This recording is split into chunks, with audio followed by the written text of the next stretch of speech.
Python dilində yazılmış proqramın nəticəsini müəyyən edin. N bərabərdir. Burada ədəd mənimsədilib. K sıfırdır. N sıfırdan böyük olduğu müddətdə R N-in 100-ə bölünməsindən alınan qalıq olacaq. N sıfırdan böyük olduğu üçün buradan R-i tapıram. N olacaq. 100-ə bölsəm qalıq 0, 1 olur. Yəni yazıram 1 olur.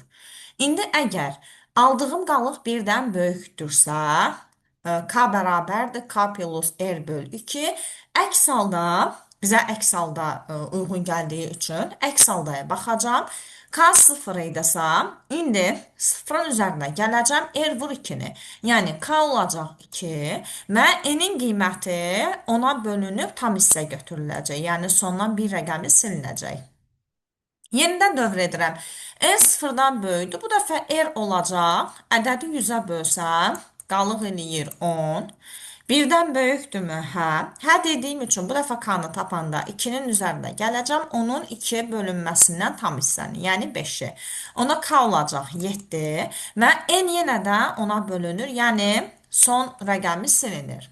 Bu dəfə yenə n sıfırdan böyük olduğu üçün r qalığı tapanda r olacaq. Bu dəfə də 1. Birdən böyükdürmü? Yox. Əks haldaya gələcəm. K-nın 7-nin üzərinə gələcəm. Bu 1-dir. R 1 idi. Və 7-nin üzərinə gələcəm. 1 vur 2-ni. Yəni 2-ni. K olacaq 9 və n yenə sondan bir rəqəmi silinəcək. Sıfırdan böyükdürmü? N yenə də hə. Bu dəfə R olacaq. 100-ə böləndə qalıq 10 eləyir. Birdən böyük olduğuna görə K-nın 9-un üzərinə gələcəm. 10 böl 2-ni, yəni 5-i. Bu olacaq 14 və N yenə də 10-a bölünür. Yəni sondan bir rəqəmi getdi. Yenə də sıfırdan böyükdür. Bu dəfə R olacaq. 100-ə böləndə qalıq elə 11 qalır. Birdən böyük olduğu üçün K-nın 14-ün üzərinə gələcəm. 11 böl 2-ni, yəni 5-i. K olacaq 19 və N 10-a bölünür. Yəni yenə sondan bir rəqəmi silinir. Və son olaraq N sıfırdan böyükdürmü? Hə. Bu dəfə R olacaq 1 və 1-1-dən böyükdür. Yox, else gələcəm. K-nın 19-un üzərində gələcəm. R vur 2-ni.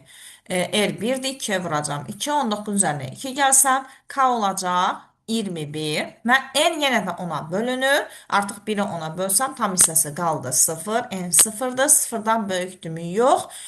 Və şərt ödənmədiyi üçün artıq dövrdən çıxırıq. Bizə K-nın son alınan qiymətini çapa vermək tələb olunur.